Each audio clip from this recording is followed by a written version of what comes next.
Bonjour, j'espère que vous allez bien, que vous avez passé une super semaine. Me concernant, très bien, il faisait beau. Aujourd'hui, on va aborder le sujet de la leçon qui est la marque et le sceau. C'est la partie numéro 2. J'espère que vous avez regardé la partie 1, sinon je vous invite à regarder les émissions précédentes. On va aborder le sujet avec le pasteur Philippe Leduc. Comment vas-tu, Philippe ? Bonjour, ça va bien. Ça va ? Merci. Oui. Et le pasteur Pascal Rodet. Comment vas-tu, Pascal ? Très bien, très bien, merci. Très bien. Est-ce que ça vous inspire ce titre ? Ah oui, il y a beaucoup de choses qui viennent à l'esprit, mais... Il y a beaucoup de choses qui viennent à l'esprit. Alors, on s'était arrêté à la dernière émission sur est-ce qu'il est facile de s'enfermer dans le mal ? Est-ce que pour vous, c'est évident de faire quelque chose de mal et de continuer à faire... on a une conscience, on sait tous quand on fait quelque chose si c'est bien, si c'est pas bien. Et est-ce que c'est évident pour une personne de se dire « je vais arrêter de voler du jour au lendemain même si elle le souhaite » ? Quand on parle de cercle vicieux, c'est bien ce que ça veut dire, c'est qu'on s'enferme dedans.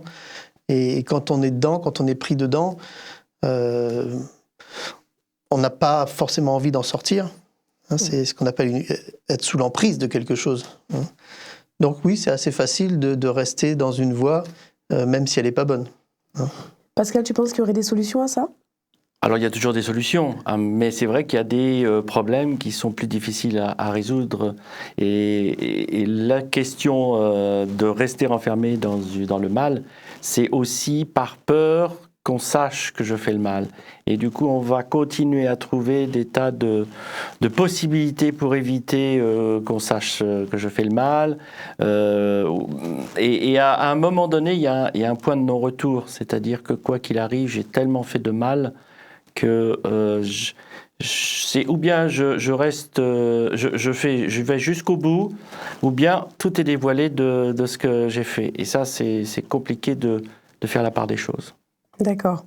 Alors, je souhaiterais qu'on parle d'une personne en particulier qui a été à côté de Jésus. C'était très frappant. Et c'était un brigand, il était sur la croix. Et il a préféré rester dans son mal alors qu'il était déjà crucifié à côté de Jésus. J'ai trouvé ça extraordinaire. Et du coup, Philippe, je vais te demander, est-ce que tu peux me lire le Luc 23, versets 35 à 42, s'il te plaît ? Le peuple est là et il regarde. Les chefs des Juifs se moquent de Jésus en disant « Il a sauvé les autres ». Eh bien, il n'a qu'à se sauver lui-même s'il est vraiment le Messie, celui que Dieu a choisi. Les soldats aussi se moquent de Jésus. Ils s'approchent de lui et lui offrent du vinaigre en disant « Si tu es le roi des Juifs, sauve-toi toi-même ». Au-dessus de Jésus, on a mis une pancarte avec ces mots « C'est le roi des Juifs ». Un des brigands, cloué sur une croix, insulte Jésus en disant « Tu dis que tu es le Messie, alors sauve-toi toi-même et sauve-nous aussi ». Mais le deuxième brigand fait des reproches au premier en lui disant « Tu es condamné à mort comme cet homme, et tu ne respectes même pas Dieu. Pour toi et moi, la punition est juste. Oui, nous l'avons bien mérité. Mais lui, il n'a rien fait de mal. » Ensuite, il dit à Jésus « Jésus, souviens-toi de moi quand tu viendras comme roi. » Je dirais Amen. Mais ça veut dire qu'il y en a un qui est pleinement conscient, qui sait qu'il n'a pas bien fait, il se dit « je mérite ma sentence », mais l'autre, il reste enfermé dans sa bêtise, malheureusement. Et est-ce que ça ne nous ferait pas penser à un autre moment dans la Bible où, quand le peuple d'Israël est sorti d'Égypte, est-ce que pour vous, ça vous évoque quelque chose ? Est-ce qu'il y a eu un entêtement à ce moment-là ? Pas du tout. Alors, il y a eu plusieurs entêtements dans la Bible, donc il y a plusieurs histoires. Mais celui qui est lié tout de suite et qui nous vient à l'esprit quand on parle de Jésus et du sacrifice, c'est en effet la sortie d'Égypte, entre la problématique des Égyptiens qui ne voulaient pas laisser partir les Hébreux et qui se sont entêtés malgré les plaies qu'ils ont eues. C'est vrai que là, c'est un exemple assez profond de l'entêtement dans le mal. Et pourtant, dans les deux cas, il y a cette histoire de « je vous ai donné la vie », il y a cette histoire de sang, il y a Jésus sur la croix qu'on crucifie, qui perd du sang, et à un moment donné, je pense que c'est juste avant la sortie d'Égypte, Moïse, je crois, a demandé au peuple de mettre du sang sur les linteaux pour respecter un accord qu'il y a eu. Et il y a toujours cette notion de sang. Philippe, est-ce que tu peux m'expliquer, s'il te plaît? Alors c'est à l'occasion de la dernière plaie d'Égypte, celle qui a déclenché en fait l'accord du pharaon pour qu'il puisse partir, le fameux Let my people go, le gospel. Et c'est vrai que Dieu a demandé que les Hébreux mettent du sang sur la porte comme un signe que dans cette maison-là, il ne faut pas que les premiers-nés soient tués. Et donc c'est ce qui s'est produit, ce miracle-là. Et c'est vrai que ce même sang, on le retrouve après sur la croix. Et on peut faire ce lien. C'est ce qui les a sauvés au moment de la sortie d'Égypte. Et ce sang sur la croix, Jésus qui donne sa vie là, c'est ce qui permet aussi le salut derrière. Donc il y a un vrai lien entre les deux. D'accord, merci. Et du coup, l'entêtement du pharaon, est-ce que ça aurait pu s'arrêter avant? Est-ce qu'il aurait pu se dire je mets mon orgueil de côté, Alors, c'est toute la difficulté de l'être humain dans ce domaine-là.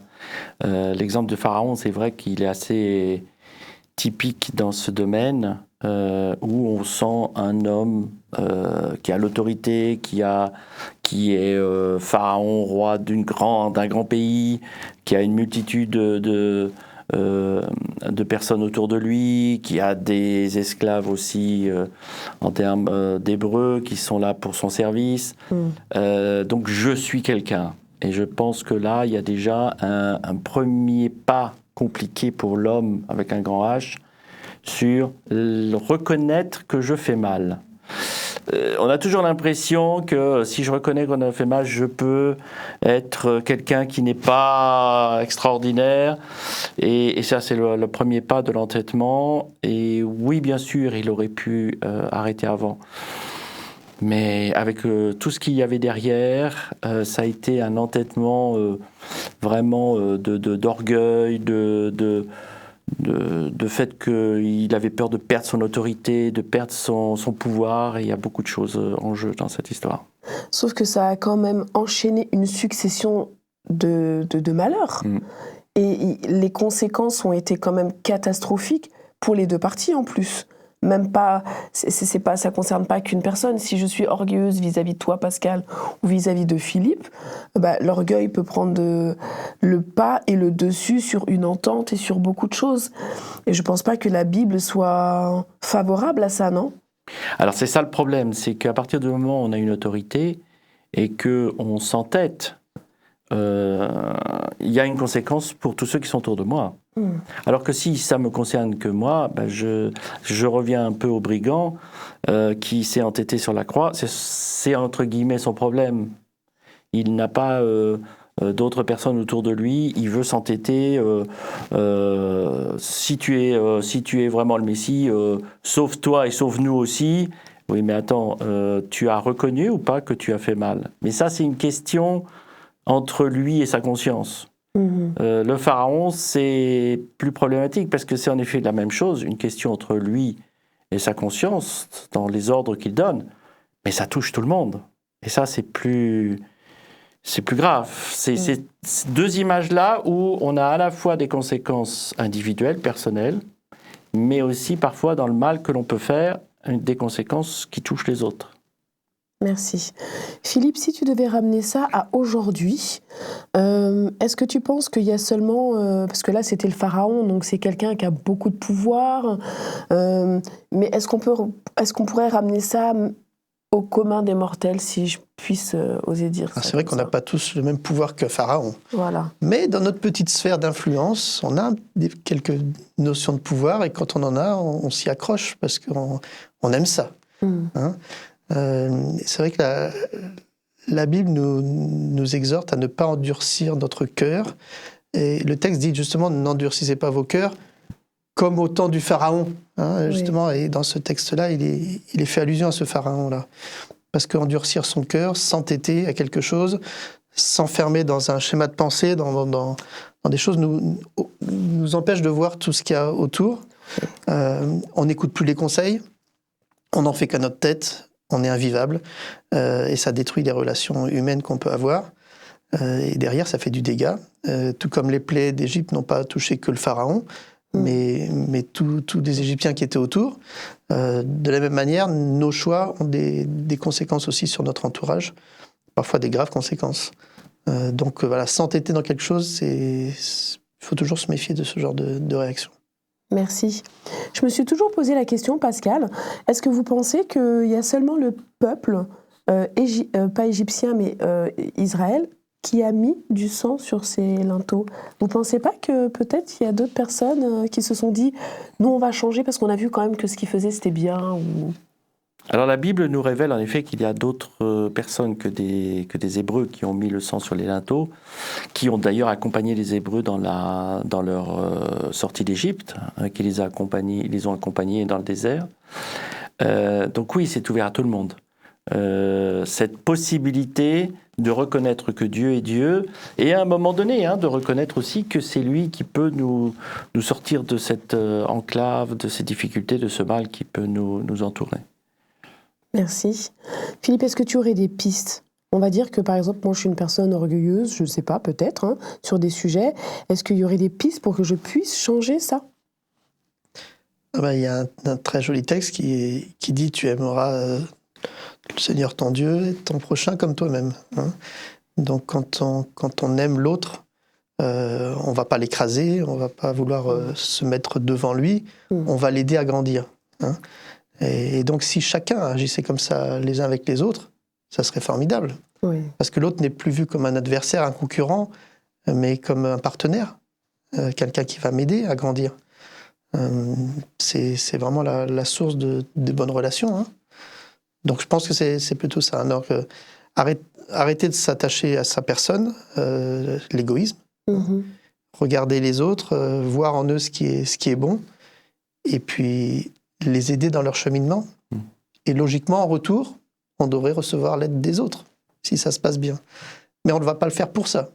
Non, on doit le faire parce que des fois, on peut être déçu. Oui. On peut aider les autres et puis ça ne revient pas en retour. Mais on ne le fait pas pour le retour. On le fait par altruisme. Voilà. Parce qu'on aime les autres, on va le faire. Alors, j'ai envie de rajouter aussi, il y a ce texte est très intéressant, parce qu'il est aussi valable pour ceux qui font le mal. Dans le sens où, quand le texte dit « Tu aimeras ton prochain comme toi-même », si j'ai du mal à m'aimer, je ne vais pas pouvoir aimer l'autre correctement. Et ça, c'est aussi un lien à se poser comme question, pourquoi je fais le mal? Est-ce que je ne suis pas bien dans ma tête? Ça ne va pas? Est-ce que je suis dans le mal constamment, donc je ne peux pas m'aimer non plus? Enfin, j'ai du mal à m'apprécier. Il y a aussi des personnes comme ça, qui n'arrivent pas à aimer les autres parce qu'ils ne se supportent pas presque eux-mêmes. Il y a ceux qui sont forcément dans le mal parce qu'ils aiment faire le mal, etc. Et ça, c'est autre chose. Mais il y en a certains, c'est simplement se dire, attends, j'ai une valeur quand même, et je devrais peut-être la sortir pour pouvoir être en meilleure relation avec les autres. Merci beaucoup. J'ai une question. Et pour toi, je suis désolée, elle est difficile. J'ai un joker. Garde-la pour l'autre émission.